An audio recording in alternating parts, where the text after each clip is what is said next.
ஜெபிச்சேன்னு சொல்லி ஜெபம் பண்ணாம எத்தனையோ நாள் கர்த்தரை ஏமாத்திருக்கேன். மனிதர்கள் சொல்லியிருக்கேன் ஜெபிச்சேன். கர்த்தரை எத்தனையோ நாள் ஏமாத்திட்டேன். இந்த ஒரு வருஷ காலங்களாக உபவாச வாழ்க்கையில் இல்லை. உபவாசத்து கர்த்தருடைய சமத்துல உட்கார்ல. இந்த ஒரு வருஷ காலங்களாக நான் நிறைய இழந்துட்டேன். நான் இழந்தது மாத்திரமல்ல, என் பிள்ளைகளை இழந்தார்கள், என் சொந்த பந்தங்கள் இழந்துருச்சு.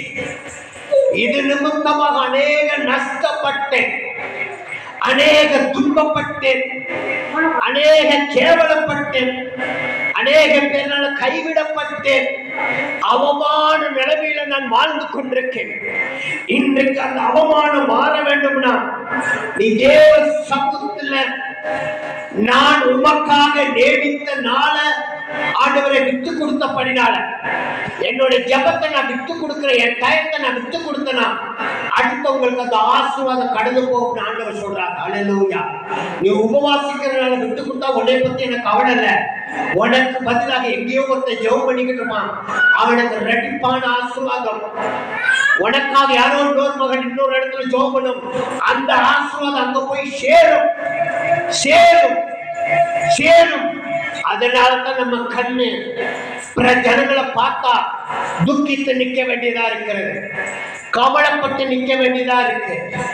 என்றைக்கு ஆண்டவராக இயேசு கிறிஸ்து சொல்றா, நீ தேடினாலும் தேடாட்டியும் தேடுறவங்களை நான் கண்டுபிடிச்சேன், இரட்டிப்பான ஆசீர்வாதத்தை நான் தர போகிறேன், இரட்டிப்பான காரியங்களை செய்ய போகிறேன். இன்றைக்கு என் குடும்பத்துல ஒரு கருத்துரியம் மாறணும், ஒரு கசப்பு மாறணும். என் பிள்ளைங்க ஆண்டவருக்காக வாழட்டும், என் பிள்ளைங்க ஆண்டவருக்காக வாழட்டும்.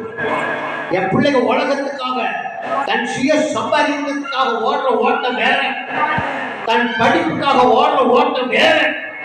ஆனா ஆண்டவருக்காக எத்தனை பேர் இந்த உலகத்துல இருக்கீங்கன்னு நீங்க கவனித்து பாருங்க. இந்த வாதத்துல நீங்க ஜெபிக்க ஆரம்பித்தா, உபவாச நாள் ஆரம்பித்தா, உபவாசத்தை நீங்க கர்த்தரை என்னென்ன கேட்கிறீங்களோ அதெல்லாம் தேவன் கிருபையா தருவேன் நாளில வாக்கு கொடுக்கிறத பாக்குறேன். அல்லேலூயா. தேவன் கிருபையா தருவாராக இந்த நாளில.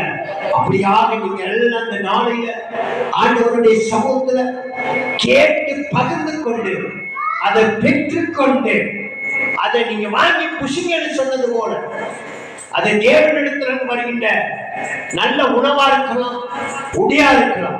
நீங்க தேவனிடத்திலிருந்து வாங்கி புஷிங்கன்னு சொன்னது போல